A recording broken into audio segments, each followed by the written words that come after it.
A couple times a year, we get these articles which down how you need to earn to afford a property in the city of Toronto. Well, the latest report has just come out for January 2025. Let's break down what that looks like and how much you need to make on a household income to afford a property in Toronto and some of the other major markets here in Canada. And if you had any questions on what we're talking in this video and how we can set you up for success in 2025, click on that first link down below or scan QR code, book in a New Year's strategy session with me. I'm a realtor here in the city of Toronto. I'd love to help you on your real estate journey. Let's start out this article on Blog TO. Here's how much you need to earn to afford a home in Toronto right now. And if you slide down on the article, it talks about how RateHub put out their 2024 affordability report. And it says, well, Toronto state market started off sluggish at the beginning of 2024 with a notable dip in buyer demand, which we'll talk about in a second. The second half of the year saw a dramatic shift, which ushered in a period of greater affordability for prospective buyers looking to enter the market. Reading that paragraph, it's really important to break down why that was the case. If we take a look at where interest rates were even a year ago today, we're looking at around 2% of difference, which is about a 20% difference in purchasing power for buyers. The other factor there is when interest rates are higher, you need to make more money to afford the same property, especially when they're basing the mortgage costs and how much the average price is for the Toronto area. It's no different what they're doing today, except the rates are 2% lower and the average price is down a little bit from where it was at the start of 2024. We also have more inventory that's been sitting on the market and carry forward from December into January. Let's take a look at the app from ratehub.ca. It says lower rates improved housing affordability across most of Canada in 2024. It's the ratehub.ca December 2024 affordability report. That 2024 was a mixed bag. Year started off with stagnant buying demand as borrowers were constrained by high mortgage rates and home prices. Bank of Canada's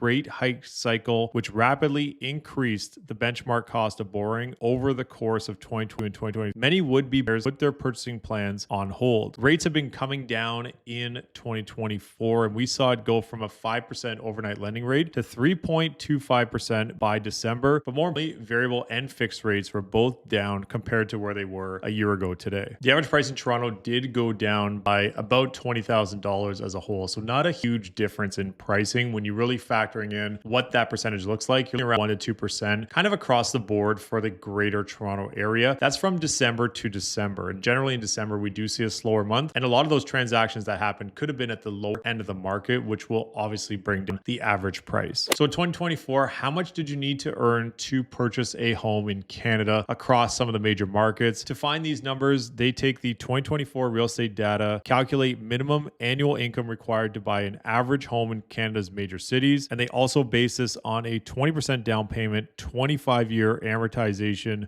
$4,000 annual property taxes, and $150 monthly heating bill. And they also averaged a 5-year fixed rate across the big 5 banks. And average home prices are from Korea's MLS Home Price HPI Index. Let's start off for the city of Toronto. In January 2024, the mortgage rate was about 5.71%. Stress test 7.71%. You're looking at around a $210,200 annual income. And that's, of course, household income needed to purchase a property, with the average sale price at that time was in and around that 1.1, similar to where we're at today, just below 1.1 million. In February, that actually increased, and it increased all the way through April. And we saw prices go up at that time. Even though rates started to come down a little bit, the prices were offsetting the affordability rate. And we may see that as we go through the spring market. If prices start to accelerate, we will see these numbers increase. It actually hit a low in November of 2024, where the average annual income required for household was $194,900, which is about a $15,000 difference in annual income needed. One thing to note is the mortgage rate was on 1% lower in November 2024 compared to January 2024. So even though the rate went about 1%, the difference in the amount you need to make was only about $15,000 annual income difference. If we look at December 2024, that number climbed up just a little bit to $197,800, a difference between January and December of $12,400. $400, with the biggest difference of all the major cities in Canada when it comes to how much you need to earn to afford to buy a property. Keep in mind that this is household income. So if it's you and a partner looking to make a move in the real estate world, that is your incomes combined in order to make a purchase. Sometimes it gets a little bit lost in translation where people may think that both partners need to make that $200,000. However, it is both combined to make that purchase. So quite a big difference there in the thought process of how much someone needs to make. And they're also using the average price for the city of Toronto, and they're using around a 1.1 range for the price. Vancouver was the only market that was higher than Toronto. They have an average income in January 2024 of just under $229,000, and in December 2024, $216,700. So a difference of, again, $12,100. So interesting to see those two markets. Everything's kind of working in lockstep. Surprisingly enough, the city of Hamilton still required a $163,910 income to purchase a property. It's not that far off of what you're seeing for the city of Toronto, about $50,000 annual income. And again, that's combined income. If we look at where things were in December, about the same, you're looking around a $45,000 difference. But for the city of Hamilton, affordability improved by about $11,460. What's so interesting is these three markets, which get talked a lot about how they're so affordable in the country. And of course, they are compared to the city of Toronto for the annual income needed. However, all three of those markets, which were more affordable or have been more affordable, have all increased how much you need to earn in order to purchase there, even though rates have come down. So what that tells me is that those areas are starting to see higher pricing as people are starting to purchase property there. So if we look at even Fredericton, New Brunswick, which actually I did play for University of New Brunswick men's hockey, and they were national champions last year, so go Reds. To purchase in Fredericton, you're looking around a $6,000 a year income increase compared to where things were in January 2024. It's always interesting to see how these play out, and I do believe that these numbers will increase here if we do start to see momentum in the market and pricing increase, even though it's are remaining relatively stable here as we're moving along through the month of January in 2025. Love to hear your thoughts in the comments down below. Like and subscribe for more videos, more property tours, lots of information coming out this year in 2025. I'm Michael Ouzas. Thanks for watching.